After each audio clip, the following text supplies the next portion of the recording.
Good afternoon, everybody. It's Lynn, the leather bag lady. How are you all today? I'm back in the shed, feeling a lot better today. My goodness me. Thank God I didn't have to do another video from the gravity chair. Look like frickin' 2-ton Tessie from that angle. I showed the video to Pius last night. I was like, that does not very complimentary. But hey, who cares? This is real life, real talk. We don't edit. We don't do shit. It is just the way it is. So feeling much better, still heavily medicated. But hey, on the mend. So made Pius do a rapid test before he went off to work this morning. So far, he has no symptoms or anything like that. But my COVID few days continues. So the weather's kind of crummy today. Leather bag lady weather report. It's wet and yucky, and we're supposed to get some snow this weekend, but we shall see. So today's item is another small, and it's another Tilley. So I don't wear a lot of red. I'm trying to find sweatshirts and things that I don't wear every day. I think I'm going to get myself, I've mentioned it before, a couple of t-shirts with leather bag lady or something like that on it, because I don't have that. I mean, I have a ton of clothes if they fit. But I don't want to get that special about doing my videos, but I also don't want to be wearing the same thing every day either. But I don't mind if it's a promotional item. But anyway, here is today's lovely, lovely wallet, again by Tilley. Now this doesn't say, oh yeah, made in Canada, Tilley Canada, genuine hide. So this is kind of cool. This is definitely, I've put this as an 80s wallet just because we have what this is actually, I do believe, for stamps, but you could put a card in there. So we've got 1, 2, 3, 4, 5, 6, 7. We've got 8 card slots in this little guy. So, your bill fold area, you've got a little coin pouch area, and away you go. Yep, that opens up there also. That opens up there also. This is probably the most user-friendly wallet that I have listed so far, only because it has so many card slots. And it will expand a little bit. It only has one popper, not like a lot of the wallets today. They have 2 separate. So if you want to stuff the crap out of it, you can. Little bit of corner wear, just a little bit of lightning in the corner, but nothing to be too concerned about. Beautiful wallet, very unisex. I feel you could equally use this if you were a gentleman or a lady. And that is today's beautiful little item. The littles, the smalls. There we go. So didn't do much of anything last night. Obviously was feeling like a piece of crap. Pius made dinner last night, which he huffed and puffed in his poor arm, but I wasn't feeling well enough to do anything. Haven't lost my taste or anything like that, but oh, it's just my head. My head is just pounding. But that is that. We are doing well. Getting better. I do have, there was a couple of things I want to talk to you about today. Mainly, I have found a new YouTube channel. So for all you bag ladies out there, I'm gonna presume, which is maybe something I shouldn't do, but I'm gonna presume that if you are a bag lady, you have a love of, well, maybe not. I mean, not everybody is a leather lover, but if you love leather bags, then you have, the options are endless out there.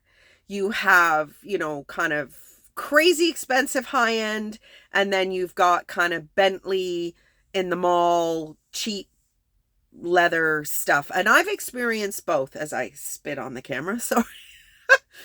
I've experienced both. The really, really cheap stuff, obviously, you know, I am a leather appreciator. Is that a word? I don't know. But I have found an amazing new YouTuber. And if you love bags, if you appreciate luxe brands, but are keen to see just how cheaply they're made, please check out Tanner. Oh my God. Leatherstein. Leatherstein. I stumbled upon this YouTube channel yesterday afternoon. This gentleman, I think he's from Turkey. I'm not sure. He is a leather craftsman.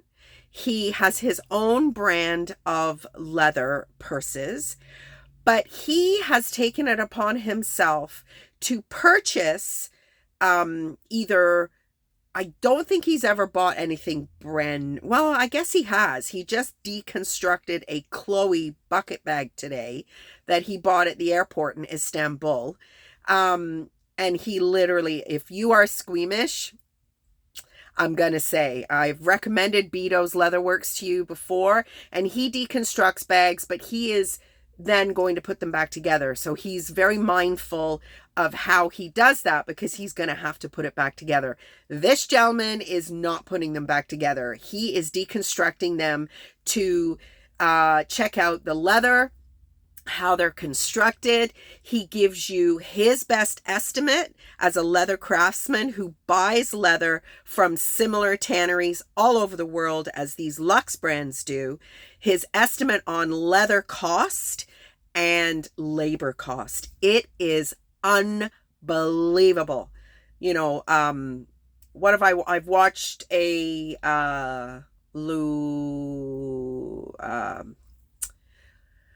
oh, my brain's not working properly. He's deconstructed a 30-year-old Chanel lambskin purse.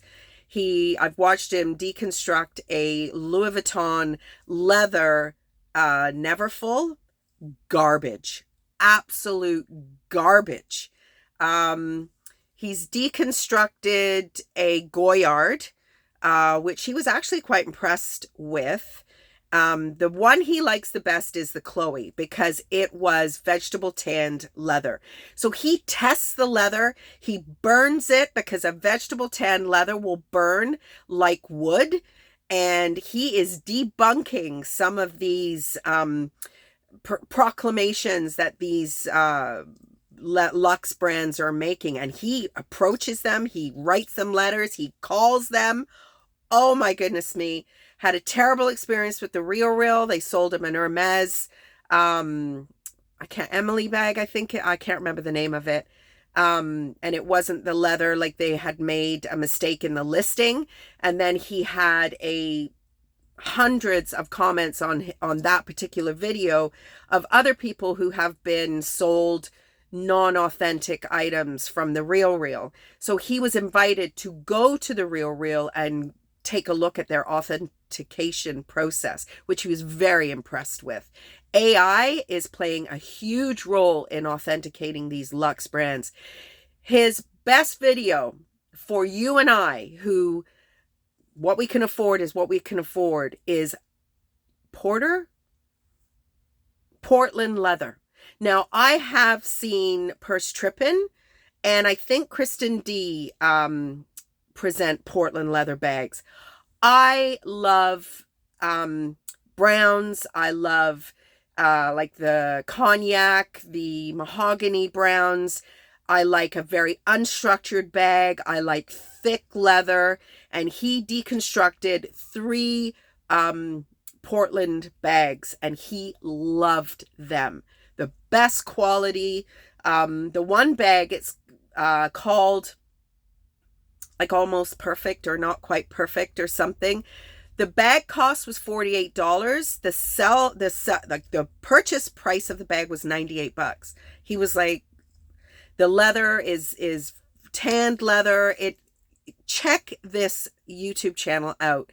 You will either be very pissed off if you are a purveyor of luxe brands, because I am telling you, he deconstructed an Hermes men's belt. Now, the belts are not hand-stitched. They are advertised as machine-stitched. This belt was $1,000, and it looked like plastic. Like, I don't love the Saffiano leathers. He deconstructed Louis Vuitton Puchette epi leather. And he just said the leather was there, but to get that striation, they put like a layer of acrylic and then they press it so that all those little lines are in it. So yes, the leather's there, but you don't even get to see the leather. And the Saffiano leather is the same. To me, those bags look like Aldo plastic. Like, why would you? As Jess from The Block season 14 says. We just finished watching season 14 of The Block. That's it. That's all that my Amazon Prime has available. And her was, why would you? And I must say, we're using it all the time, Pius and I now. But it is so exciting to have the leather explained to you. So he goes, I mean, I've only just stumbled upon this website, or YouTube channel, so I haven't watched a ton of it yet, but I will, you better believe it.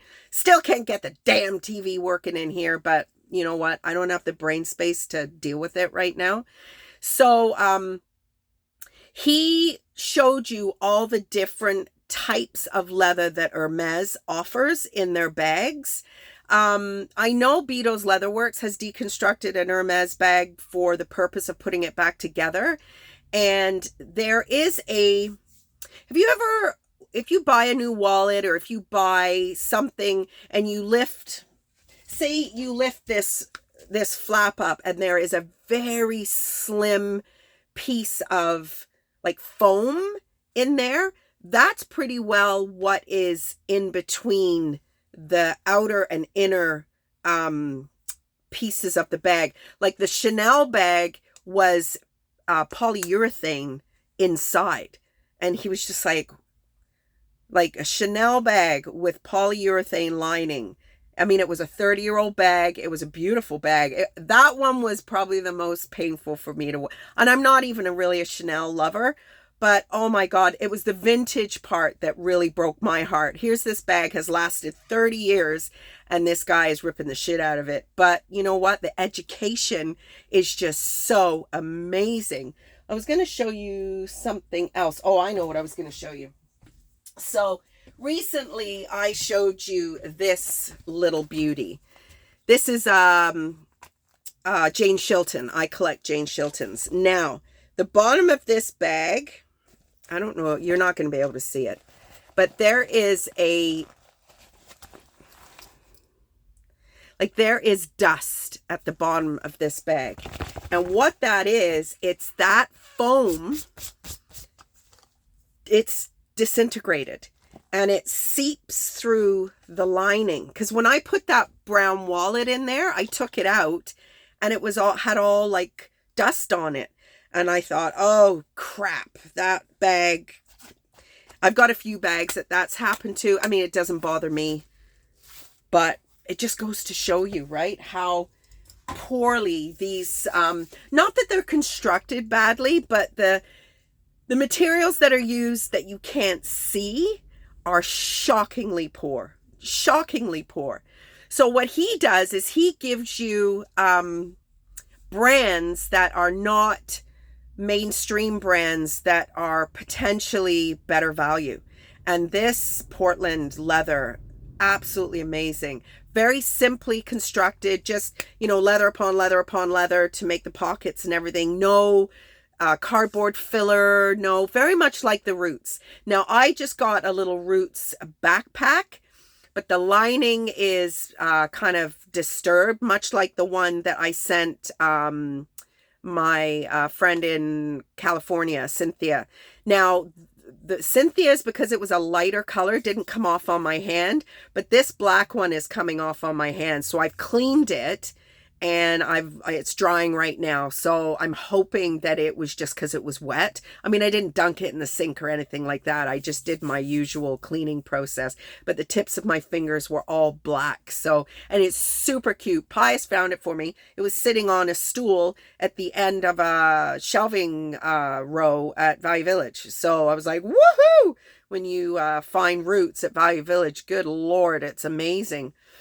So that is about it for me today. It's Thursday, so Shop at the Shed episode 3 will be happening tonight. I haven't filmed it. I haven't listed the bags. Oh no, the bags are already listed, but they're as draft. So I'm going to go in shortly and take all the bags from last week out of the latest Facebook and YouTube bags, put them in their respective collections, and put the new items up for your perusal later. So I just have to do the video, which, yeah, I'm starting to get a bit warm. So it was boiling hot in here. I put the heater on this morning, and then I just recently got into the shed. So I had to open the door for a minute. It was way too warm in here. I think it's like 3 or 4 degrees outside. It's just crazy, this weather. Absolutely nuts. But anyway, that is about it for me today. I am on the mend. Thank you for the few of you that sent me well wishes. I really appreciate it. I was watching Miss Philly yesterday, and she was opening gifts and Starbucks gift cards and all kinds of things. So she was very much appreciating her subscribers as well. But what she was explaining was, it's not necessarily the volume of subscribers you have, it's the amount of views, because she was talking about her monetization and how she was earning so much more money when she had less subscribers than she is now that her subscriber count is quite higher. I don't do this for that purpose at all. I don't care about that. I just want to get excited about what I'm doing.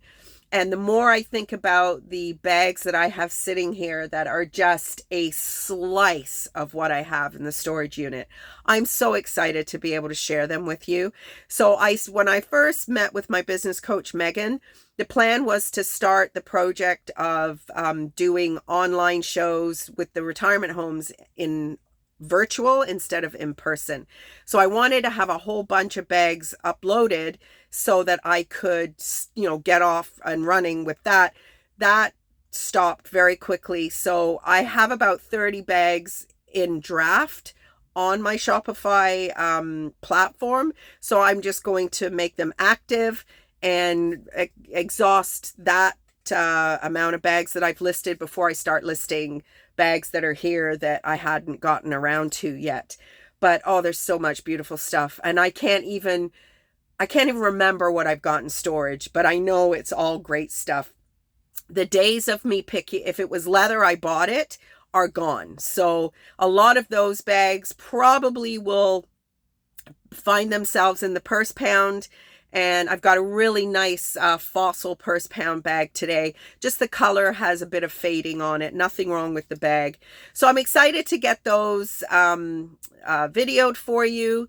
And hopefully you can check it out. It'll get uploaded between 7 and 8 o'clock. Last week was a big debacle. So hopefully I'll be able to do a bit better this week.